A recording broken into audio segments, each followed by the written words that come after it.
이강민의 잡지사 11호로 7번째 페이지. 저희 필진에 새로운 분이 합류했습니다. 정민재 대중음악평론가, 어서 오세요. 네, 안녕하세요. 정민재입니다. 반갑습니다. 반갑습니다. 구독자 여러분께 본인 소개 좀 간단히 해주시면. 네, 안녕하세요. 저는 음악평론가 정민재고요. 지금 한국 대중음악상 선정위원으로 하고 있고 음악웹진 이즘이라는 곳에서 편집장 했었고 편집장. 네네네, 편집장 했었고 그리고 지금 옆방송국에서 윤도현 씨 프로그램 음악작가 하고 있습니다. 훌륭한 프로그램의 음악작가. 저희 입장에서는 또 유영석 씨 프로를 강조할 수밖에 없지만 네네. 훌륭한 프로죠. 예, 함께하고 계시고요. 그리고 정민재 평론가가 저희 잡지사 역사상 최연소 게스트에 지금 등극했습니다. 네. 사실 뭐 이정우 박사라고 족보상 제 손주뻘인 게스트가 한 분 계시긴 하지만 네. 뭐 나이로는 모든 게스트가 그동안 저한테 다 삼촌뻘이었기 때문에 네. 약간 뭐 얘기하다 보면 세대 공감 토크쇼 느낌으로 갈 때도 있고 근데 그렇군요. 드디어 동년배를 제가 만나서 네. 굉장히 감개가 무량하고 네. 반갑습니다. 제가 알기로는 제가 아마 우리 편집장님보다는 아래인 것 같은데. 심지어? 네. 그래서 그렇습니까? 네. 또 막 하대하지 않습니다. 네, 좀 긴장하는 마음으로 왔습니다. 편하게 저랑 수다 떨다 가신다 생각하시면 될 것 같고요. 네. 이제 오늘부터 매주 수요일에 저희 지면을 채워주실 텐데 네. 앞으로 어떤 이야기를 풀어주실 건지 소개를 해주시면. 저는 음악 얘기를 들려드릴 건데요. 우리 가요사가 이제 뭐 거의 한 53년 한국전쟁 휴전 이후로 우리 가요사가 시작됐다고 본다면은 한 70여 년 정도가 되었어요, 벌써. 그래서 참 굵직굵직한 순간들이 많이 있었는데요. 우리 가요사에서 아주 중요하게 꼽을 수 있는 모멘트, 10개의 모멘트를 좀 소개해드리면서 같이 음악 얘기도 나누고. 사실 음악 얘기는 제가 알기로는 이 잡지사에 막 과학 얘기도 있고 얼마 전에 핵 얘기 보셨나요? 나오더라고요. 네네. 그래서 보면서 핵단추 얘기하고 막 그랬는데 쉽지 않다 막 생각했는데 음악 얘기는 별로 어렵지 않으니까요. 여러분 즐겁게 보실 수 있을 것 같습니다. 즐겨주시면 된다. 네. 대한민국 가요계의 10대 모먼트, 10대 순간을 이제 오늘부터 풀어주시겠습니다. 네.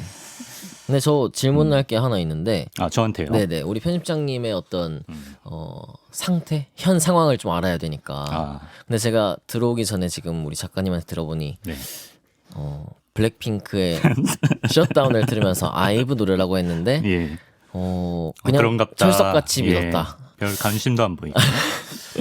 그럼 당신도 대중음악을 좋아하느냐? 네, 지금 당신 그냥 핵무기 광 아니냐? 이걸 물어보시는 건가요? 어떤 음악 좋아하세요? 평소에 요새는 좀 가을을 타는지 뭐 재즈 연주 이런 걸 좀 듣는 것 같고 대중음악을 예를 들어서 좀 약간 클래식하게 프랭크 시나트라나 어떻게 괜찮습니까? 뭐 나쁘지 않죠. 네. 근데 대중음악 같은 경우는 저 웬만한 아이돌들은 어떤 자극을 줘도 심드렁하게 보는 편인데 최근에 제 마음을 저격한 아이돌은 뉴진스입니다. 어떤 면에서 좀 달랐나요? 그냥 새롭더라고요. 새롭고 뭔가 이온 음료를 항아리째로 퍼마신 느낌. 진짜 그 청량감이라는 게 뉴진스 이 정도 수준. 어떻습니까? 뭐 뉴진스를 알고 있으니까 그래도 나름대로 트렌드는 놓치지 않고 있다. 어렸을 때는 어떤 음악 좋아했어요? 그러면 어렸을 때 약간 저는 뭐 이적 씨나 김동률 씨 감성도 좋아했었고 오히려 중고등학생 때는 약간 발라드 감성, 성시경 씨 노래 좋고. 근데 약간 어울리는데요? 그런 느낌, 약간 좀 그 느낌이 있어요. 그러시군요. 제가 준비한 순서에 그분들 얘기는 없었던 것 같은데 넣어야 될 것 같아요. 준비해 볼게요. 억지로 10대 순간에 넣어보겠습니다. 있을 것 같네요. 있을 것 같습니까? 네, 있습니다. 갑자기 질문이 들어오니까 항상 질문하는 입장이다가 제가 약간 좀 부끄러워졌어요. 이 기싸움이라서 기싸움. 원래 청도 소싸움도 아시죠? 맞부딪히는. 그렇죠. 또 편집장 대 편집장 출신이기 때문에 묘한 경쟁의식이 있습니다. 자, 대한민국 가요계 10대 순간 차례차례 오늘부터 좀 까보도록 하겠습니다. 오늘 첫 번째로 만나볼 순간 제목을 우리 정평께서 이렇게 뽑아오셨어요. 전 세계 음악 시장의 정상에 선 K-팝.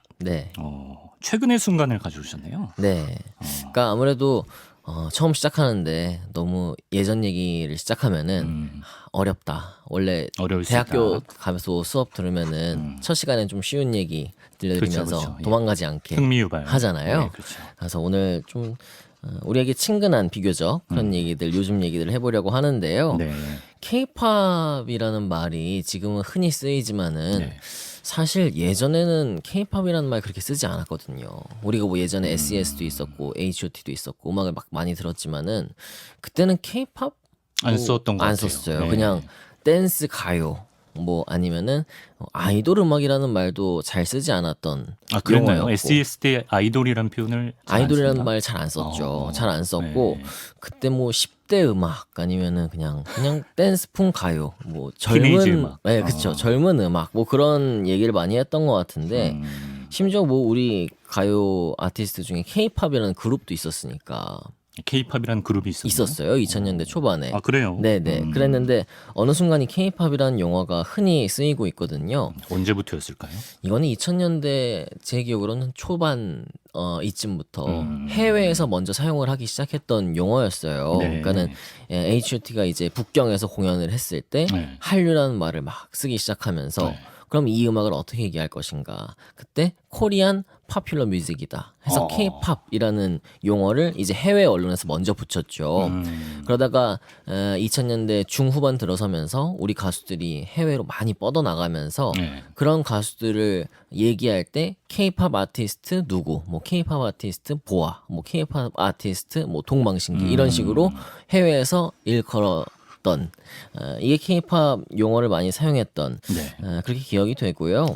그러면 K-팝의 정의를 내리자면 범위가 어디까지가 K-팝이에요? 그러니까 뭐 아이돌 그룹만 K-팝 가수인지 뭐 그런 게 항상 좀 궁금했었거든요. 그러니까 아무래도 팝 네. 뮤직이라는 거는 흔히 이제 서구 대중음악에서도 대중이 좋아하는 파퓰러한 음악. 그러니까는 음악이 쉽고 잘 들리고 뭐 락 음악이나 뭐 블루스나 재즈나 컨트리나 이런 중에서도 네. 뭐 잘 들리는 락 음악 그럼 팝 락이라고 하거든요. 그리고 뭐 포크 팝이라는 용어도 있고 포크 음악 중에서도 멜로디가 좋고 잘 들리는 쉬운 가장 음악. 포괄적인 개념이네요. 네네. 팝은. 그래서 팝이라는 음악은 그런 좀 잘 들리는 대중에게 밀접한 음악을 팝이라고 해요. 그래서 K-팝이라고 하는 것도 네. 한국 대중음악 중에서도 좀 쉽고 잘 들리는 음악. 근데 이걸 해외에서 먼저 붙였다고 했잖아요. 네네. 그러니까는 사실 성시경, 뭐 김동률 이런 음악도 우리에게 어렵지 않아요. 그렇죠. 귀에 잘 들리고. 네. 근데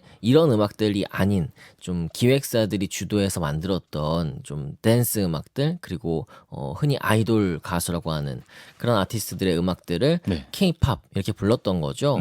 그래서 한마디로 얘기하면 한국 대중음악 안에 K-팝이 들어간다. 그렇게 볼 수 있을 것 같아요. 그렇게 또 정리를 하고 가고요. 네네. 사실 뭐 지금은 뭐만 하면 다 K자를 앞에 붙여서 약간 거부 반응 있다는 분들도 계신 것 같은데 네네. 하지만 K-팝은 명실공히 전 세계에서 쓰는 고유명사 아니겠습니까? 그렇죠. 그래서 우리 이제 대중음악이 해외에 알려지면서 K-팝이라는 말도 생겨났으니까 우리나라 가수들의 해외 진출 역사를 좀 짚어보면 좋을 것 같아요. 네. 사실 우리 대중음악은 아까 잠깐 얘기했었지만은 한국 전쟁 휴전 이후로부터 발전을 해왔다. 그렇게 얘기를 드렸는데 그 당시에는 뭐 미군이 우리나라에 들어와 있었고 그래서 미국 음악들 미8군이 들어와 있었기 때문에 네. 미국 음악에 많은 영향을 받았고 그리고 일본 음악의 영향도 많이 받았죠. 그러면서 그런 서구의 음악 그리고 이웃의 음악들을 네. 우리 것으로 흡수하면서 우리식으로 발전시켜온 음악이 한국의 대중음악이에요. 그렇기 때문에 늘 해외에 본보기가 있었죠. 우리가 밴드를 시작했을 때도 비틀즈가 있었고 뭐 롤링스톤스가 있었고 이런 식으로. 네네.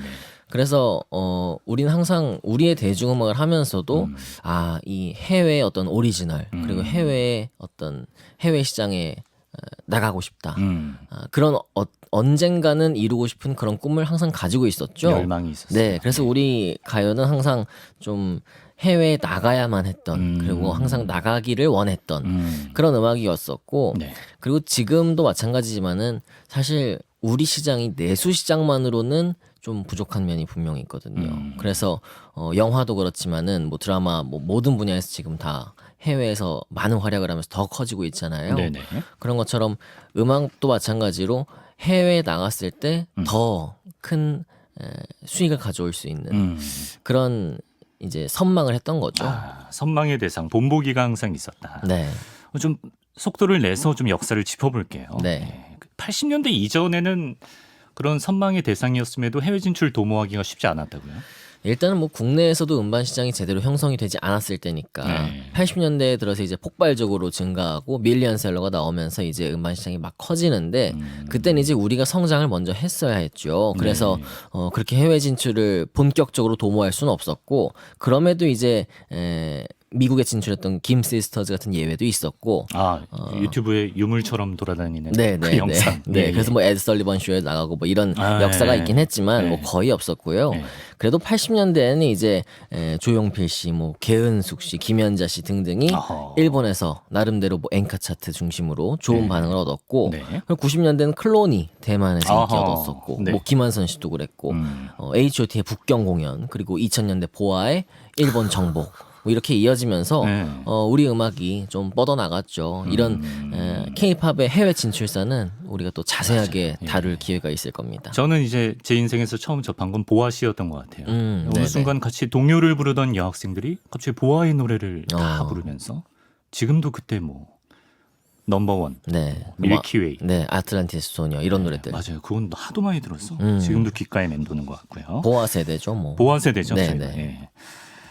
근데 그때만 해도 우리 가수들의 해외 진출이 동아시아권에 한정돼 있었고 뭐 아무리 그래도 서양에서까지 먹힐 수 있을까? 약간 이런 인식도 있었던 것 같은데. 그렇죠. 예. 그러니까 언감생심 꿈도 꾸지 않았던 것 같아요. 우리가 미국에 가서 성공을 한다? 그런 생각은 잘 하지 않았었고 네. 언젠가는 이루고 싶은 꿈이었지만 뭐 우리 가수가 언젠가 빌보드 1위를 한다. 언젠가는 그래미상에 초청을 받는다. 지금은 사실 웃음 나오는 얘기예요. 그리고 그렇죠. 요즘 친구들이 볼 때는 빌보드 그냥 다 가던데? 그렇게 생각할 수 있는. 그렇지만 불과 한 10여 년 전만 해도 우리 가수가 빌보드를 간다는 건 상상할 수 없는 일이었어요. 그렇죠. 예. 그냥 우리는 아시아에서 항상 그랬지만 네. 우리가 아시아를 이제 어느 정도 평정했다. 감히. 그러니까 인기를 그렇게 얻고 나니까 네. 자연스럽게 미국 또 영국 그렇죠. 그렇게 아시아 바깥의 서구로 좀 눈을 돌리게 되는 거죠. 네. 그러면서 이제 빌보드 메인 차트에 처음으로 진입했던 가수가 보아. 보아. 2009년 127위였고요. 네. 그리고 이제 원더걸스가 2009년에 76위. 이건 송 차트였는데 네.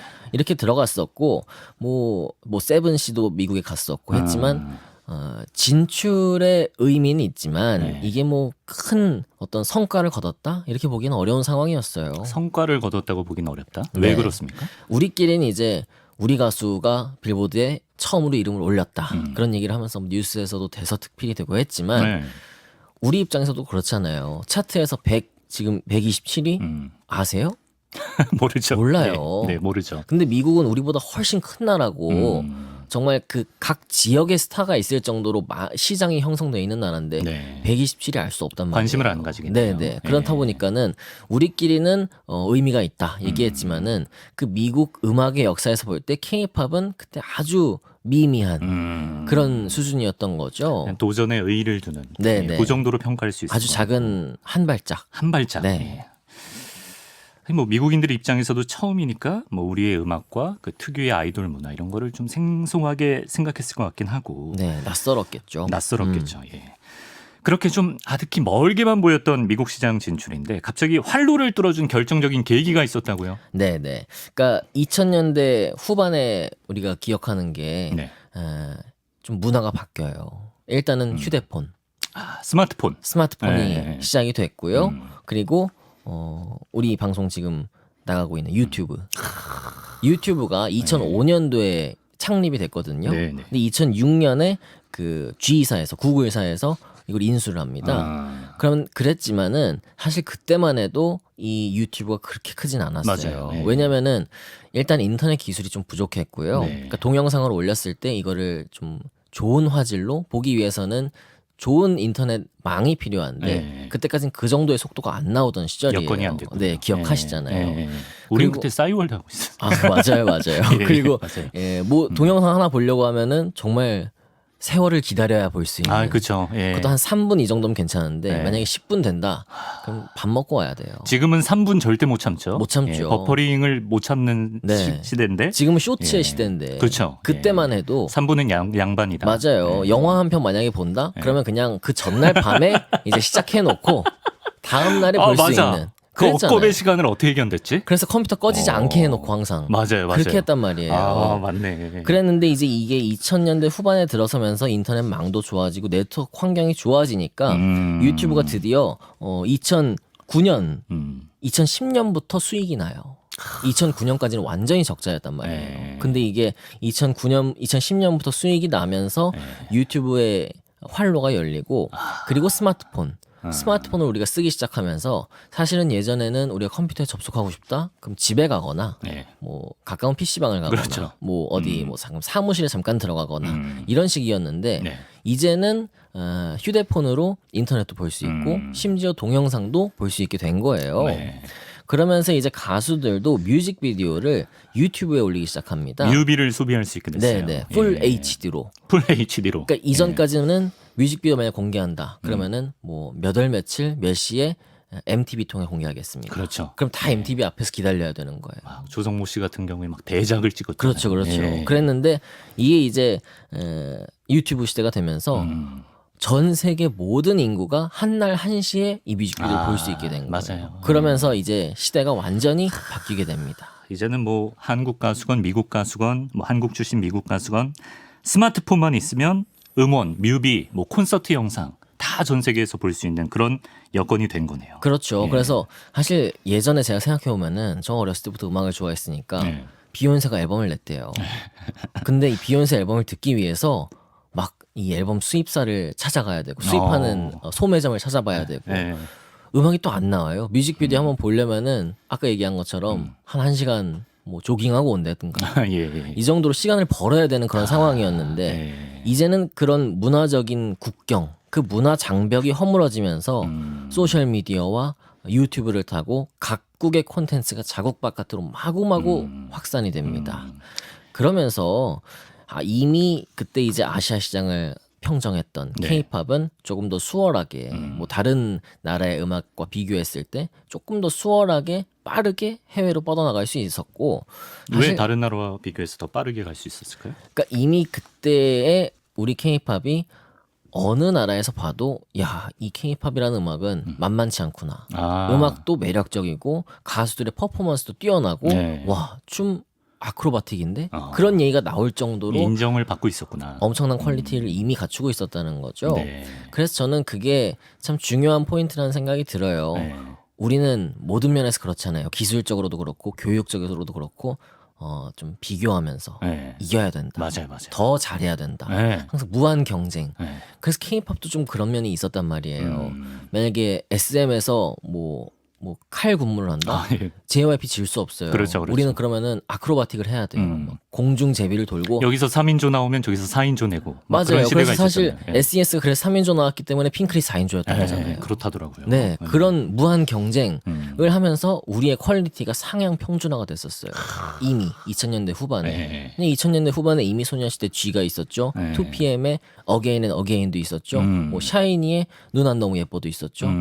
다 있었단 말이에요. 그렇다 보니까는 이런 음악들은 한국의 음악이지만 동시에 세계적인 음악이다.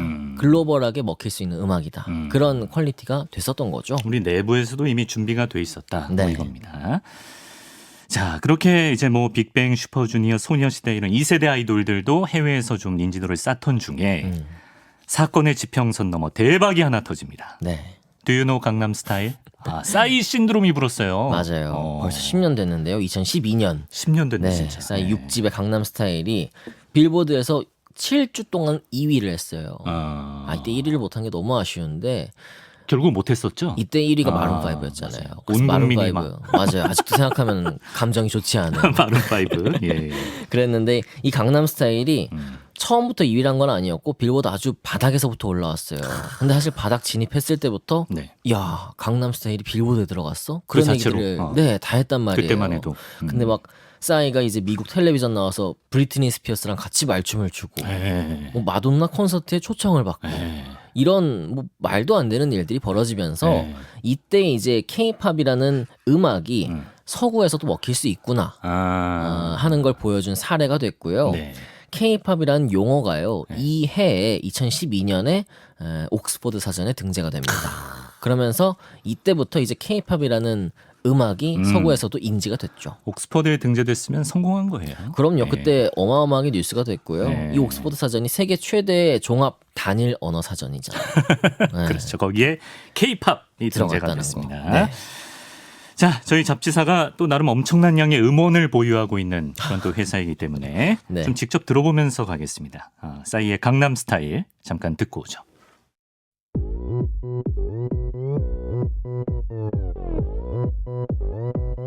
오빤 강남 스타일 강남 스타일 낮에는 따사로운 인간적인 여자 커피 한 잔에 여유를 아는 품격 있는 여자 밤이 오면 심장이 뜨거워지는 여자 그런 반전 있는 여자 너는 선어해 낮에는 너만큼 따사로운 그런 선어해 커피 식기도 전에 원샷 때리는 선어해 밤이 오면 심장이 터져버리는 선어해 그런 선어해 아름다워 사랑스러워 그래 너 그래 바로 너 아름다워 사랑스러워 그래 너 그래 바로 너 지금부터 갈 때까지 가볼까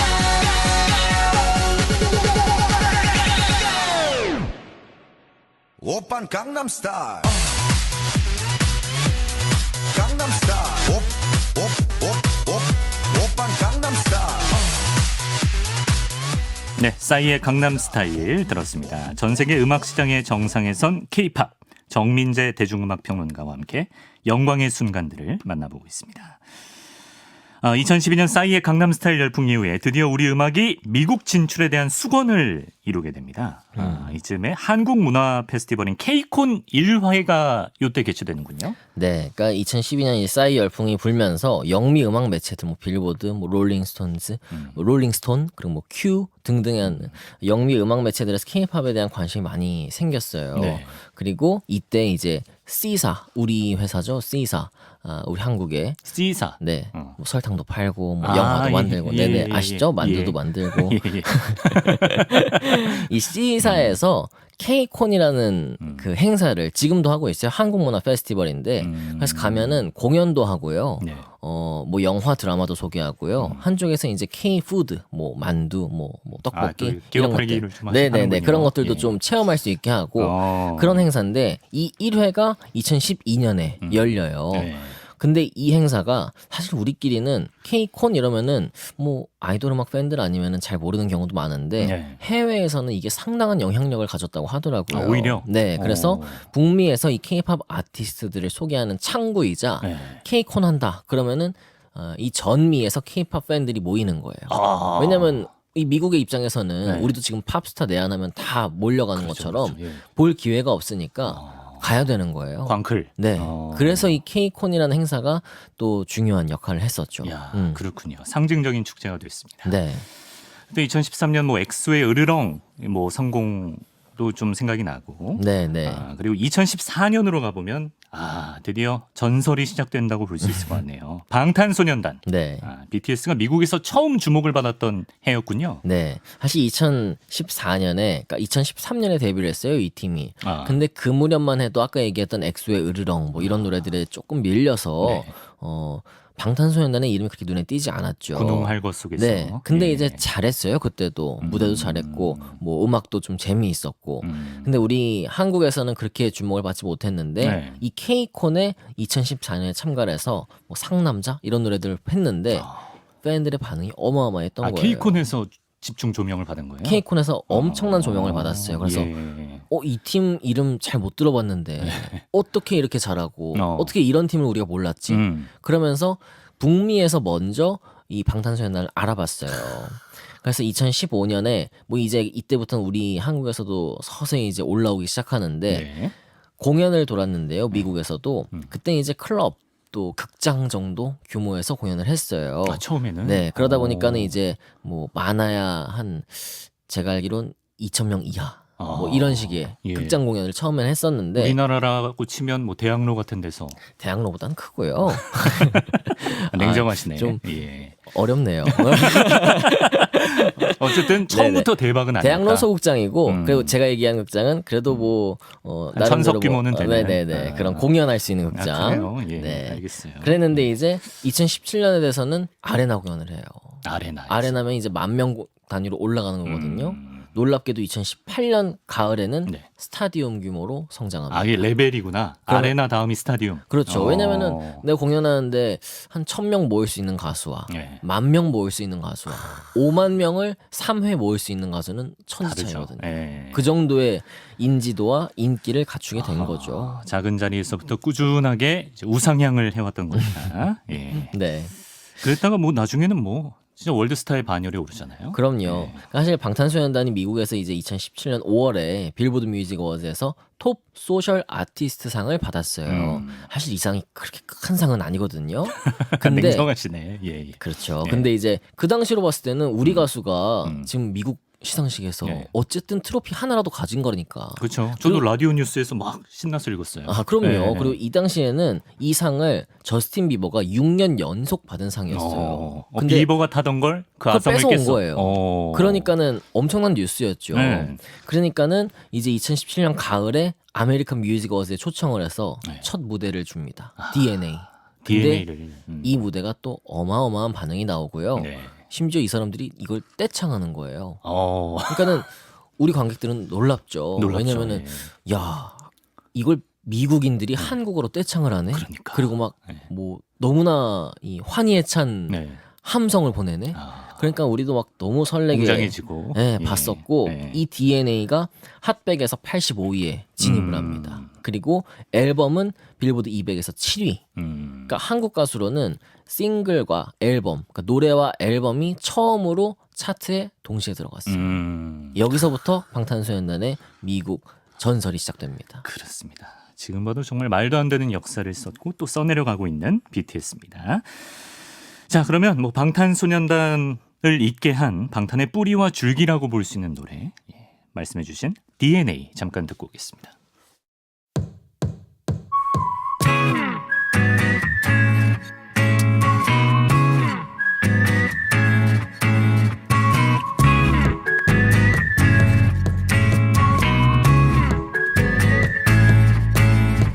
처음에는 널 알아보게 됐어 서로를 불러왔던 것처럼 내 혈관 속 뒤에 네가 말해줘 내가 찾아 헤매도 너라는 걸 우리 만남을 수학의 공식 종교의 유법 우주의 섭리 내게 주어진 운명의 증거 너는 내 꿈의 주석 세계 너에게 내민 내 손은 좀 해질 숙명 걱정하지 말라 이 모든 건 우연이 아니니까 우리 완전 달라 baby 운명을 찾아낸 둘이니까 우주가 생긴 그날부터 계속 모험의 세기를 넘어서 계속 우린 저생에도 아마 땀생에도 영원히 함께니까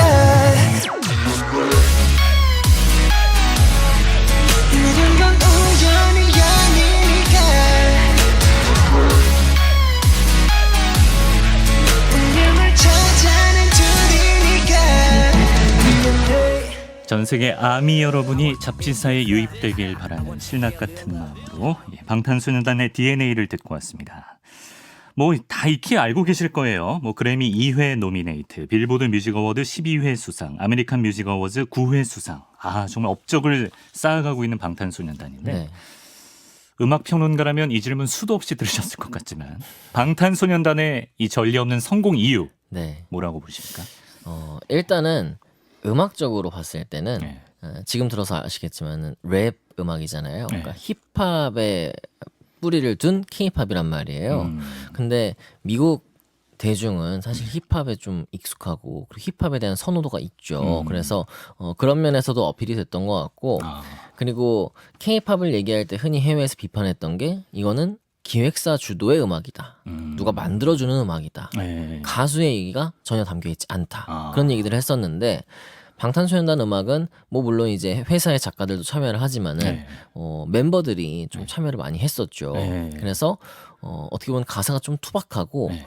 이런 내용을 가사로 쓴단 말이야? 너무 솔직한 거 아니야? 이런 내용들도 있었는데 그런 게 오히려 해외 팬들에게 특히 미국에서는 좀 신선하게 아티스트의 아이덴티티가 들어가 있다. 네, 그런 면에서 좀 플러스를 가져갔던 것 같고요. 네. 그리고 소셜미디어 얘기도 빼놓을 수가 없어요.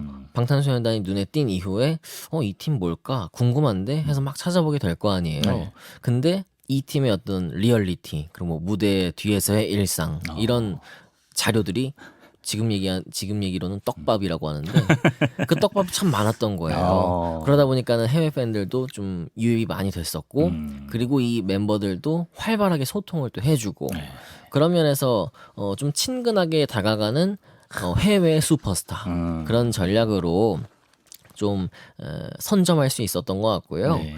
예전에는 우리 K-팝 가수들이 미국 시장에 진출하는 그런 모양새였다면은 네. 이 무렵에는 한국에서 잘 나가는 스타, K-팝 스타를 미국에 모셔온다. 미국 무대를 한번 드린다. 바뀌었군요. 네, 우리 시상식 중에서 한 코너 드린다. 이런 정도의 의미로 이제 바뀌기 시작한 겁니다. 이 BTS의 위상입니다. 네. 지금 후발주자들도 세계 시장에서 지금 활약하고 있잖아요. 뭐 블랙핑크, NCT, 에스파, 있지 뭐 이런 그룹들이 있는데 네. 이들의 영향력은 진짜 좀 객관적으로 네. 객관적으로 말씀해 주실 것 같긴 한데 어느 정도라고 보십니까?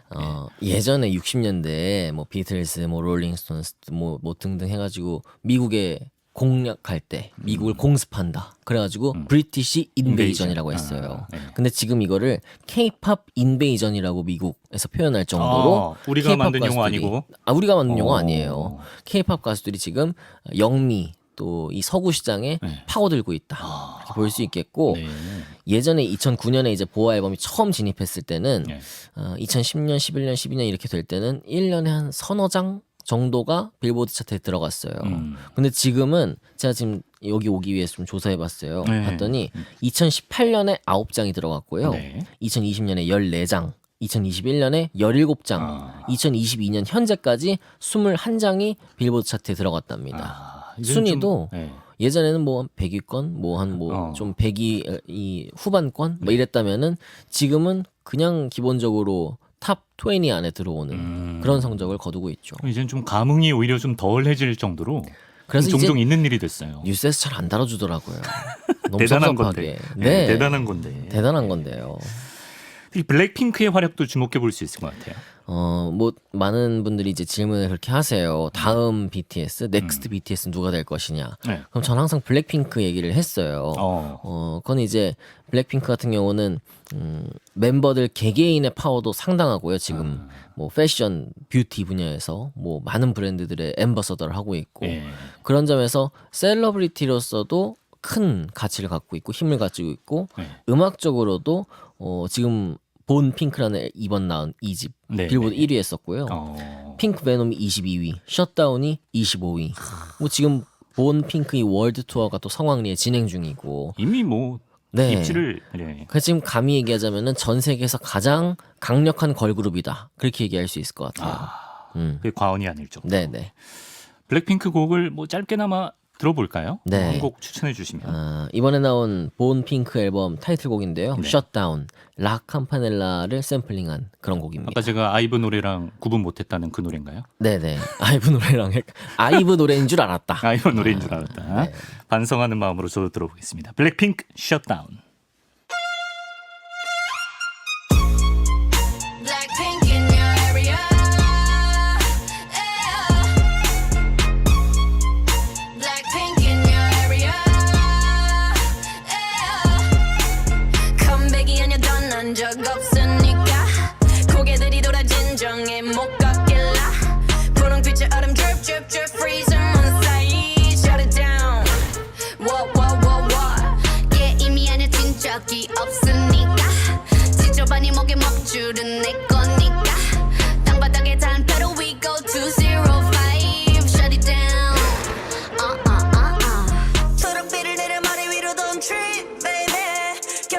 그냥 앉아있어 just sit baby Praying for my downfall many have tried baby Catch me when you hit my Lamborghini go vroom vroom vroom vroom When we pull up you know it's a shutdown 간판 내리고 문 잠가 shutdown Whip it whip it whip it whip it Whip it whip it whip it whip it It's black and it's pink once the sundown When we pull up you know it's a shutdown 간판 내리고 문 잠가 shutdown Whip it whip it whip it whip it Whip it whip it whip it whip it Keep watching me shut it down Nah you don't wanna 네, 블랙핑크의 셧다운 들었습니다.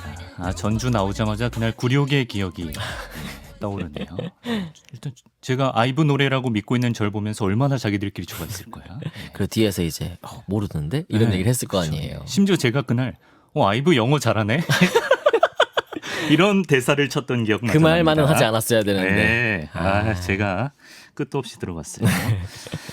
자, 슬슬 마무리를 해볼 텐데요. K-팝의 성공이 구체적인 지표로도 드러나고 있습니다. 국제음반산업협회 발표 기준 2005년 전 세계 음악 시장 순위 29위였던 우리나라가 10년도 안 돼서 지난 2013년에는 사상 처음 10위에 진입을 했다고요? 네, 10위에 진입을 했고요. 이게 계속해서 성장을 기록해서 2021년에는 무려 7위까지 순위를 상승했습니다. 네. 그러니까 가장 성장세가 큰 나라 중에 하나예요. 그래서 그런 점에서 전 세계 음악 시장에서 좀 주목을 하고 있는 그런 국가고요. 네. 아까 얘기했던 김 시스터즈가 59년에 한국 가수로 최초로 미국에 진출했단 말이에요. 근데 이때는 뭐 감히 어떻게 성과를 말할 수 있겠어요? 차트에 대해서. 국내에서도 몰랐을 것 같아요. 그럼요. 그때 미국에 나갔다는 것만으로 대단하죠. 네. 그리고 미국 TV쇼에 비틀즈보다 더 많이 나갔어요. 에드 설리번 쇼에. 아, 정말요? 네네. 아, 그 정도로 대단하셨네. 나름대로 미국에서 많은 활동을 했고 리사이트도 많이 했었는데 네. 그리고 지금 50여 년이 흐른 뒤에 그렇죠. 네, 50여 년이 흐른 뒤에 우리 가수들이 지금 미국 차트에 수시로 오르내리고 해서 정말 뉴스에서 다루지도 않고 공연을 해도 그냥 했나 보다. 의뢰했나 보다. 네. 당연히 월드 투어 했나 보다. 이 정도가 됐다는 게 네. 와, 정말 감개무량하고 음악 팬으로서는 정말 감격입니다. 자, 라디오 뉴스 할 때 기사를 독촉해서라도 제가 문화 뉴스 하나 넣도록 하겠습니다. 꼭 좀 달아주셨으면 예. 좋겠습니다.